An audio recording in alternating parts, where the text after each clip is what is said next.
Welcome, Abigail. How are you? How are you doing today? Thank you, Sally, for having me. I'm doing well. It's a beautiful spring day here. Here in Rochester, New York, where it's not always such beautiful weather. That's right.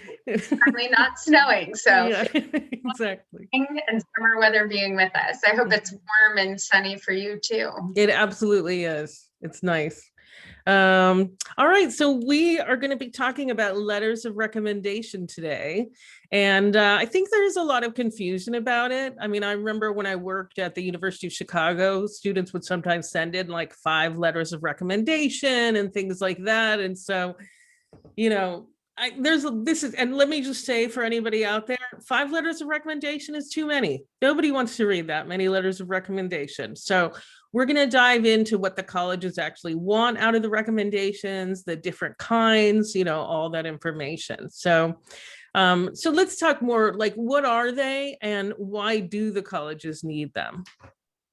So, your letters of recommendation are almost exactly what they sound like. It's a usually one page letter, maybe a little bit longer, that some of your academic teachers or a school counselor might write about the student performance, their character, their contributions to the classroom, how they meet a challenge, really any way that this adult in the student's life might have interacted with them or learned from them or been in a classroom or school setting with the student. I found them super useful when I was reading applications. I don't know about you, Sally, but I always loved flipping to the letters of recommendation kind of section. We had them all grouped together, so I would read them back to back. And I liked them because it was a more neutral party, not the applicant themselves, but somebody outside of the applicant talking about who this person was. And I think I enjoyed it in part because I never knew what I was going to get when I opened those letters of recommend, or I flipped to those letters of recommendation. Oftentimes I found that what I read was so in line with the picture I was forming of the student, or maybe it was amplifying, corroborating what I was thinking about this student, learning about this student. And then other times, on the far end of the spectrum, sometimes the letters of recommendation would just open a whole new world into who the applicant in front of me is in the classroom. Yeah, absolutely. There was one teacher recommendation that I will say at Chicago really flipped the student into admit. And I want to be clear that in very few cases, like in most cases, it really does just amplify what you know already. It's one more piece of information that's sort of building this house, this sense of who the student is. This student, though, was, she went to a really impoverished high school in close to Death Valley. This is not a wealthy part of California.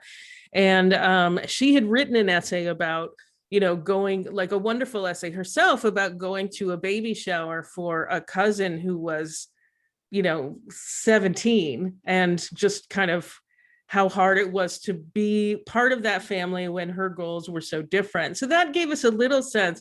But then the teacher talked about how her family, there were many drug dealers for the area in the family. I mean, it was crazy. She had moved out and was living with another student who was in a kind of similarly negative situation, that they would take the bus to school from this trailer in like phenomenal heat. Like he and his wife would give them rides because otherwise, I mean, this is a place where buses come once every hour and a half, so I mean, it was just this kind of amazing essay. And he wrote, this is a small high school, so he wrote about like, her growth as a student and beginning to take chemistry seriously and all those things. And I almost feel bad about telling that story because that's just not what most students are going to have. But I also want to tell it because I think if you are in one of those extreme situations, a letter of recommendation can be so illuminating, so yeah. Well, I mean, think about how many applications did you read at the University of Chicago? And you're saying this is like probably the only one that totally, it doesn't sound like the student was a deny before, but really solidified the admit decision. So yeah, that's a good illustration of how rarely one piece of the application ever changes a reader's mind completely. But I think that the point about if you are in an unusual situation, the letters of recommendation are just the perfect place for that to be described. So maybe more common experiences than the one your student, it could be, the student had mono and was out of school for 8 weeks in 10th grade, or the parents went through a divorce and it was really tough. And here's how the student met that situation and what we saw her take on during that time, or the effects of COVID on the learning environment are probably going to be covered in a lot of letters of recommendation in the next few years. And I think that point that using your letters of recommendation a little bit strategically, having conversations with the people who will be writing them for you to talk about what they might say or you might want them to say on your behalf is really important. Although I want to put in, like, as someone who was a high school counselor, you do not want to say, I need you to write this. No. Like, you are talking to a professional. It's very annoying to be told how to do your job. On the other hand, what you can do is say, here's something that I want to talk with you about. Yes. And I was wondering if you could address it in the recommendation as well. Or you can even give people like brag sheets, summaries that address these particular issues. And you can even say it like, I know how busy you are. I thought this might be useful for you when you're writing the letter of rec. I love that phrasing. And I think that's really important advice. Please don't go in and say, Sally and Abigail from Briar Heights College Coach told me to tell you this. That's not going to go over well, but read the room, and your wording there was just beautiful, Sally. Well, I think especially with, public school counselors, like something that a lot of the people we talk to about are understandably really concerned about is, and we see this in states like California in particular. I mean, literally the high school counselor might have 500 students or something in their caseload. Unacceptable in my opinion, but that's a separate issue. Not the counselor's fault either. I want to be very clear about this. This is the counselors are doing the best they can in the middle of a tornado, basically, is how I look at it. So acknowledge that when you go talk to them, like use the time with them that they have, but don't expect them to know you really well. They simply don't have time to do that. So acknowledge that and say, like, how can I help? Can I give you a copy of my resume, my application? Would any of this be useful to you? And at the same time, in schools like that, many school counselors are going to say, school policy, we don't write letters of recommendation. There is a form that we fill out, and the Common Application, for example, has a form that goes with every letter of recommendation with kind of a grid of qualities and where the student falls. And a lot of high schools will say, or the school counselor will say, we're just filling out the form. And I think students, all I can say is trust us. Between Sally and I, a short or no letter of recommendation from the school counselor would never be held against a student if the school simply doesn't write them. That's absolutely correct. The example of California, one counselor for every 500 students, we can't ask those counselors or expect them to be writing letters of recommendation. I mean, that's they simply don't have time. They really just don't. So, but yeah, I mean, even in the kind of extreme, the recommendation that I told you about, that was a teacher recommendation. The counselor recommendation hadn't mentioned any of that, like none of it. I got none of it, but it didn't matter because we had we had all this information from another source, and the counselor did nonetheless send in the transcript, send in the data about the school so we could see the kind of environment that the student came from. That still made it to us. So we had the information that we needed from the counselor. So yeah, so please just don't panic, because the counselor can still, even in the worst situation, help the school contextualize who you are in that particular high school community. How rigorous is the curriculum? Are you taking the toughest classes there? They have all that data just from your transcript. Right, right. And that's why, kind of circling back to where we started this conversation, most colleges that require letters of recommendation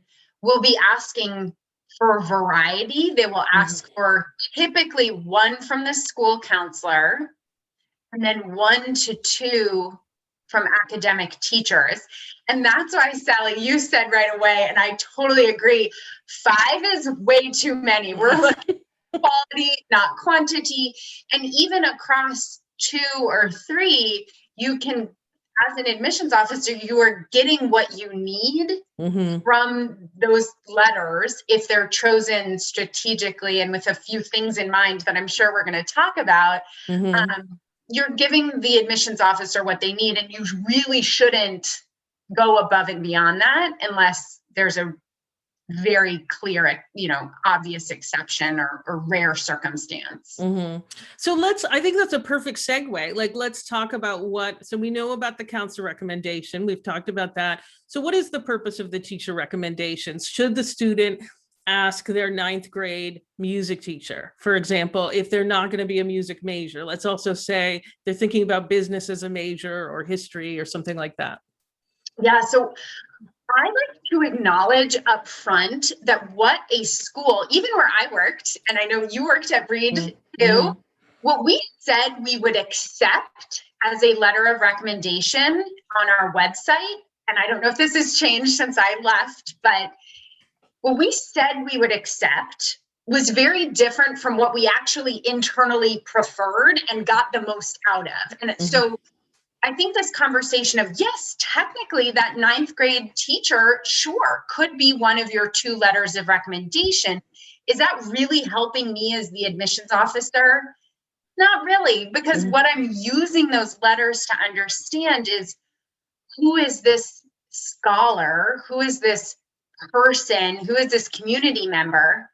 And I joke, but I hope high school students are not the person they were in 9th grade when they are applying to college. I hope you've grown and changed. And that 9th grade teacher really probably shouldn't be able to speak to who you are by the time your application is read.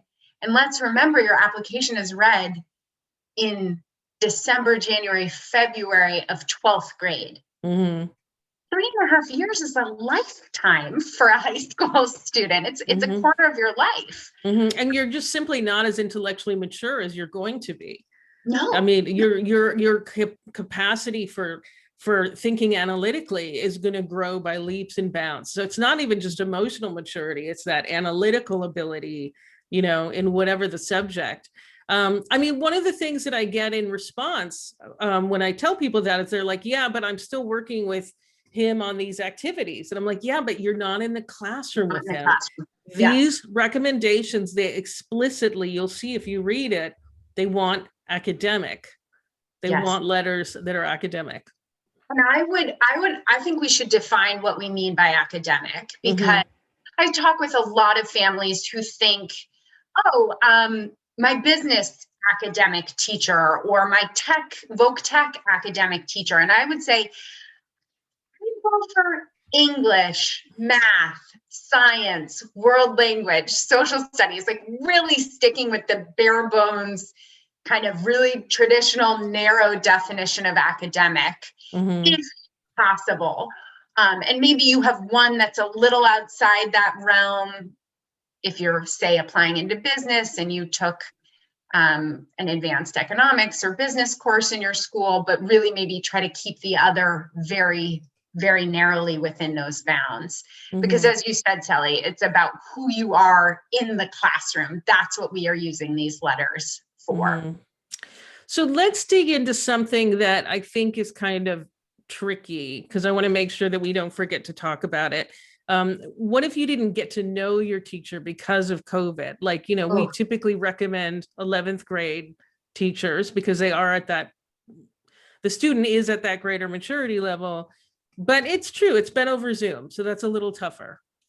it is definitely tougher, but I think that number one, we have to recognize that you are not alone. And I know that doesn't make this year any better or easier on you, but pretty much everybody experienced virtual learning this year. So admissions officers will be reading, probably the majority of letters of recommendation will be coming from virtual classroom teachers. So let's remember that the pool we're swimming in looks a lot like what you experienced. And then number two, I would hope that students continued to create relationships with their teachers. They might look different, but if you are turning your camera on, if you are engaging in the chat where appropriate, doing great work in your breakout rooms, answering the polls, doing the quizzes, going to virtual office hours, reaching out for extra help, you are demonstrating the skills of a excellent virtual learner, which can be translated, I think, into the in-person non-virtual setting. Mm-hmm. So I think it's okay to go with 11th grade virtual teachers at this point in time. If a student was really uncomfortable with it, I think you could weigh the pros and cons of a teacher that maybe you had in 9th or 10th grade that you will have in person right at the beginning of 12th grade. We see that happen a lot. Mm-hmm. So maybe that person would be able to speak to your growth between, say, 10th grade and the first few weeks of 12th grade. But 12th grade is tough because most of your applications will be due by November, December, early January. So those letters have to be written in September and October. Mm-hmm. You're not in the classroom for very long. So I'm wary about waiting on the 12th grade teacher. What do you think? No, I totally agree with you. I think 12th grade teachers, unless you had them in 10th grade, is a no-go. So we actually ran out of time. We only have I only have a minute left, so I'm going to have to sign off now. Thank you so much, Abigail. You are so welcome, Sally. This was great fun, and thanks for having me. Absolutely. All right. So thanks so much to Chrissy and Lisa as well. And just so you know, if you're interested in medical school, get ready for our show next week on June 10th. Lauren DiProspero, formerly of Columbia Medical School Admission Office, we'll be discussing the residency matching process.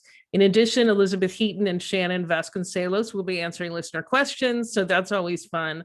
And finally, I want to remind you that you don't have to listen to our shows live. Every show is accessible 24/7 on the Voice America website, and also you can download on iTunes.